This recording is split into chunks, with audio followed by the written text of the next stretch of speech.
O semeador. Naquele mesmo dia, Jesus saiu de casa, foi para a beira do lago da Galileia, sentou-se ali e começou a ensinar. A multidão que se ajuntou em volta dele era tão grande que ele entrou num barco e sentou-se. O povo ficou em pé na praia. Jesus usou parábolas para ensinar muitas coisas. Ele disse: Escutem, certo homem saiu para semear.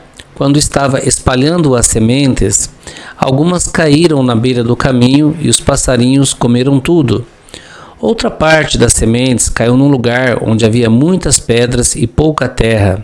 As sementes brotaram logo, porque a terra não era funda.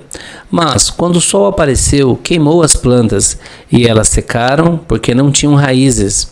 Outras sementes caíram no meio de espinhos, que cresceram e sufocaram as plantas, mas as sementes que caíram em terra boa produziram na base de 100, de 60 e de 30 grãos por um. E Jesus terminou dizendo: Se vocês têm ouvidos para ouvir, então ouçam. Então os discípulos chegaram perto de Jesus e perguntaram: Por que é que o Senhor usa parábolas para falar com essas pessoas? Jesus respondeu: A vocês Deus mostra os segredos do reino do céu, mas a elas não. Pois quem tem receberá mais, para que tenha ainda mais. Mas quem não tem, até o pouco que tem, se lhe terá tirado. É por isso que eu uso parábolas para falar com essas pessoas, porque elas olham e não enxergam, escutam e não ouvem, nem entendem. E assim acontece com essas pessoas o que disse o profeta Isaías: Vocês ouvirão, mas não entenderão, olharão, mas não enxergarão nada, pois a mente deste povo está fechada. Eles taparam os ouvidos e fecharam os olhos. Se eles não tivessem feito isso, os seus olhos poderiam ver, e os seus ouvidos poderiam ouvir, e sua mente poderia entender, e eles voltariam para mim, e eu os curaria, disse Deus. Mas vocês, como são felizes, pois os seus olhos veem e os seus ouvidos ouvem. Eu afirmo a vocês que isto é verdade.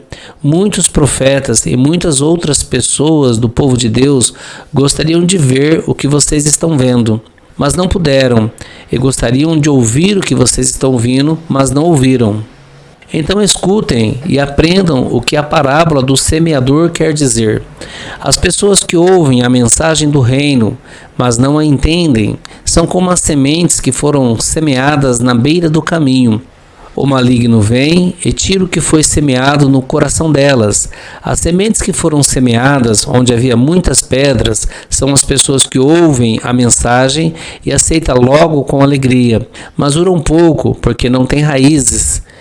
E, quando por causa da mensagem chega os sofrimentos e as perseguições, elas logo abandonam a sua fé. Outras pessoas são parecidas com as sementes que foram semeadas no meio dos espinhos. Elas ouvem a mensagem, mas as preocupações deste mundo e a ilusão das riquezas sufocam a mensagem, e essas pessoas não produzem frutos. E as sementes que foram semeadas em terra boa são aquelas pessoas que ouvem e entendem a mensagem e produzem uma grande colheita, uma 100, outra 60 e ainda outras 30 vezes mais do que foi semeado. Ouça hoje a palavra do Evangelho, que é a semente de Deus, e peça que o Senhor lhe dê força para você guardar esta palavra dentro do seu coração e viver por esta palavra. Porque você vivendo por esta palavra lhe dará vida eterna com Cristo Jesus.